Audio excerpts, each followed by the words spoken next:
Hi guys. Pupunta muna tayo, maghahanap muna tayo guys ng charge ng aking camera. Kasi nga naiwan ko yung camera ko. Kaya hahanap muna tayo dito sa site ng simbahan. Ayan, ayan din na lahat ko guys.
Ay, sorry.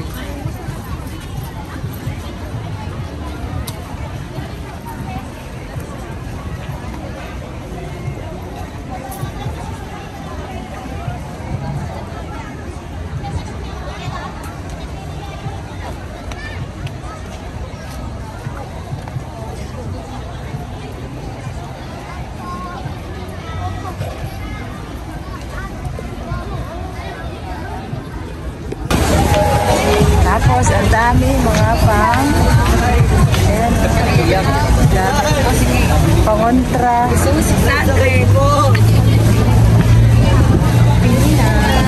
Bili ka ng te, makabay naman.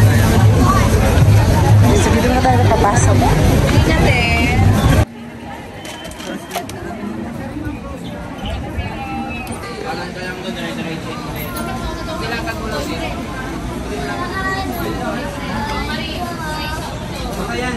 Anong alam niya?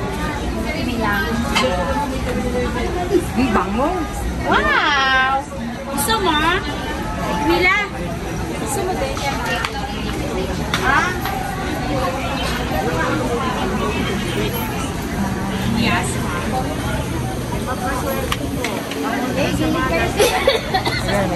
Tandaan nyo kasi nag-aagawan na dito.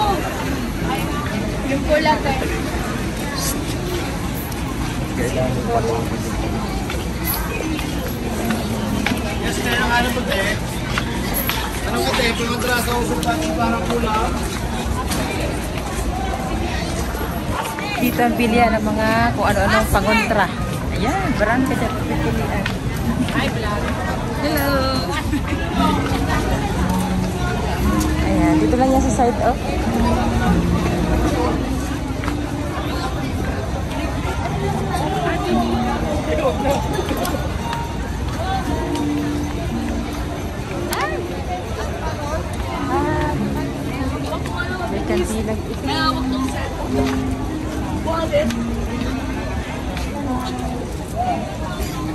At syempre, hindi mawawala ang mga bulaklak dito sa gilid ng simbahan. At napakaganda, iba't ibang klase bulaklak. Actually, malapit lang po ang Quiapo dito sa Dangwa. Kaya nga marami dito iba't ibang mga bulaklak. Sa ngayon ay heto muna siguro ang mga bulaklak kasi nga hindi pa naman ngayon in demand. Pero ngayon ay talagang medyo okay na po ang pamumuhay dito sa Manila. Kaya naman, marami na po tayo na namang mabibili dito sa Quiapo. At ayan po, halos tumpok-tumpukan ang mga gulay at medyo mura-mura ang mga paninda dito mga prutas. Yun nga lang ay hindi natin alam kung ito ba ay hindi nabilad or nabilad, no? So kailangan din naman tayo mga mamimili kahit na alam din natin na napakamura pero ito ba ay safe. Sana matuto po tayo magkilatis muna ng mga ating kinakain. So yun lamang po, tara at mag-iikot na naman po tayo. Halos dagsaan po ang mga tao dito pag linggo, pero pag hindi naman po linggo ay medyo kaunti lang po ang tao dito. At yung mga nagtitinda po dito sa gilid ay medyo madalang na rin po. So dumarami lang po ang nagtitinda dito pagka Sabado at Linggo. At syempre kung mayroong mga nobena sa simbahan, tulad ng Miyerkules, Thursday, ganyan. At lalo na kung may misa, ay ganun din po ang may mga namimili din po dito. At marami din po nagtitinda. Actually po, ang Quiapo ay malapit po sa lahat. Kaya nga hindi po talaga ito nawawala ng tao. Halos nga po ay dito talaga ang takbuhan ng mga ibang tao, lalo na yung mga iba-ibang lugar ay nangangarap din po makapunta dito. At sana makapunta po kayo dito para naman po ay tayo ay nauuhaw, ay dadalhin ko kayo sa mga nagtitrending na mga drinks, no? Marami po dito mga nagtitrending mga fruits, lalo na po ay mga organic na mga drinks po ang ating lilibutin ngayon. So tara po, excited na po tayo.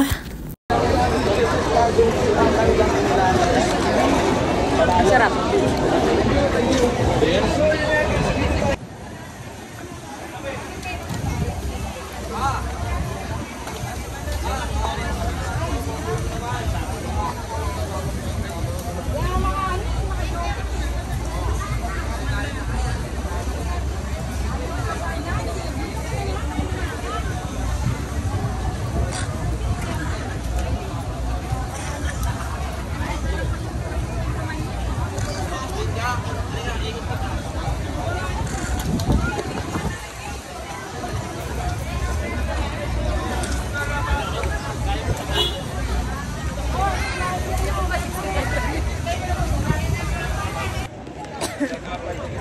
Masarap guys.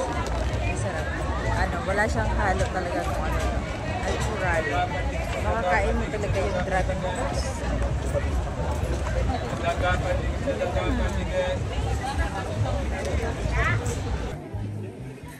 Ayan, so after natin matikman yung dragon fruit ni KMJS, nandito naman nga tayo kay Shellas at sa kanya naman tong kanyang dragon fruit. So, marami ito. Nag-viral din ito. At pinipilahan din ito dati nung pumunta ko dito. At ngayon na solo ako, ay nagdalaw ako ulit. Dahil nga nag-crave nga ako dito ng mga ang sasarap ng mga food street dito sa Quiapo. Diyos ko day, hindi ka talaga dito magugutom kung ikaw talaga ay mamamasyal. Lalo kung magsisimba ka sa Quiapo, ay after mo magsimba, pumunta ka dito, maglakad-lakad ka dito, marami kang makikita na wala sa bahay nyo. At syempre, matitikman mo ang mga nagpa-viral na mga street food dito sa Quiapo. Yung kay Nining B, ay meron naman sila dito. Nakita ko pa si Nining B dito, pero si Nining B mismo ay wala, ay nandoon sila sa Pasig River. So next time, yun ang ating dadaanan, si Nining B. Yun naman ang ating iba-vlog. At ito nga yung mga nagtitrending talaga dito ng mga street food na dinadalaw din ng mga vlogger, mga artista. So nakikita niyo yan, may mga picture din sa kanila, di ba? Dagdag points yon. Ayan, nakikita nyo meron sila mga tarpaulin na mga nagdalaw dito, mga sikat na mga vlogger at mga artista. Eh syempre tayo mga small creator, hindi naman tayo pwede pa dyan. Charis! So anyway guys, nakapasarap. Mayroon silang bago ngayon, yung salad fruits. Pero hindi ko tinikman yun guys kasi medyo exposed ako sa init. So ayoko nang masyadong malamig. Syempre, ingat-ingat muna tayo. At syempre, tinikman ko dyan ay yung natural na dragon fruits nila na hindi malamig. So meron naman sila dyan.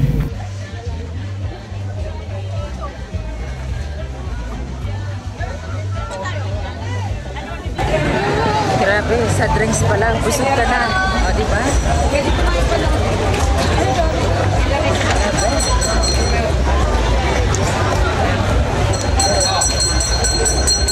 Wala akong nahanap dito guys, yung nahanap ko sa Quiapo. Yung mga charger dito sa cellphone, ay sa camera, wala talaga sila. Kaya nag-online na lang talaga ako.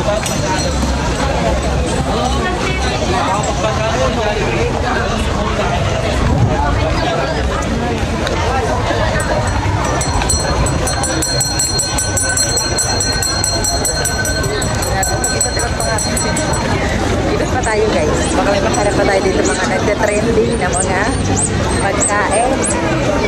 Magalasap ng foods, oh. Lakas ng loob ko. Lakas ng loob mag-vlog. Diba? Sabi. Todo na to. Wala nang ano, atrasan to.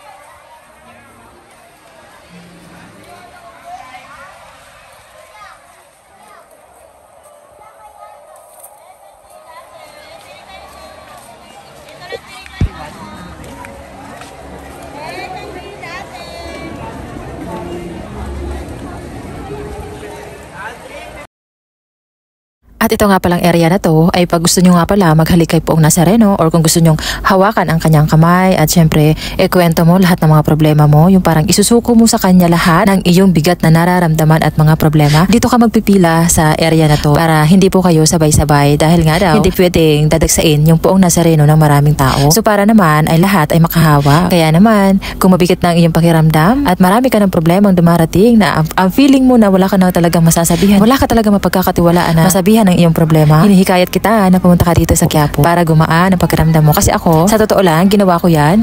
Ay, lahat ng mga bigat na nararamdaman ko at mga napagdadaanan ko ngayon, ikinwento ko sa kanya. At ang pag-alis ko sa kanya, alam mo ba, parang ang gaan ang pakiramdam ko. For the Catholic lang yan, guys. No? Sa mga hindi Catholic, pwede naman ay hindi kayo maniwala. It's okay, it's up to you. Pero para sa amin, ay nangyayari yan truly in my person.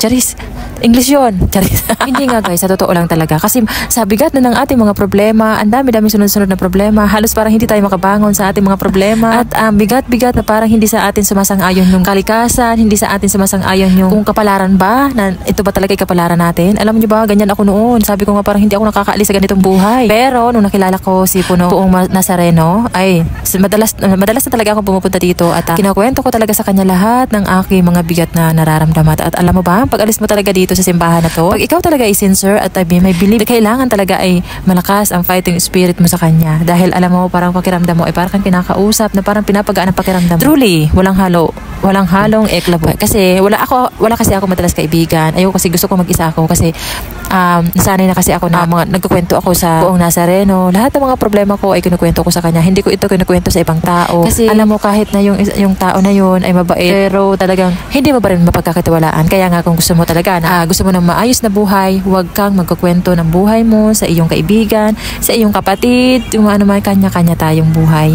Sa totoo lang, meron lang tayo talagang pinagkakatiwalaan kundi si God. Kaya naman, kung kayo talaga, alam nyo ba, hindi talaga madali ang buhay. Pero kung gusto mo ng maayos na buhay, based on my experience, huwag mong ipagsasabi ang mga personal na buhay mo sa ibang tao. Kahit na yan ay best friend mo, kahit na kaibigan mo, kahit na parang kapatid mo na yan, huwag mong gagawin yan. Alam mo, ang isa lang na ikikwentuhan mo ay si God. Yun lang ang dapat mong kukwentuhan.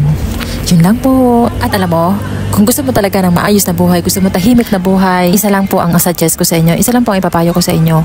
Si God lang po ang kukwentuhan nyo ng lahat ng mga pinagdadaanan mong problema, lahat ng mga nangyari sa buhay mo, o lahat ng blessing na meron ka, huwag mong ipagkukwento yan sa iba.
hanggang dito na lang yung aking vlog. Uwi na ako. And don't forget na to subscribe my channel. Bye! Naka-day off ako ngayon guys kasi linggo. Walang trabaho ang tatay at saka walang kapasok si B-Boy. So yun lang po. Bye!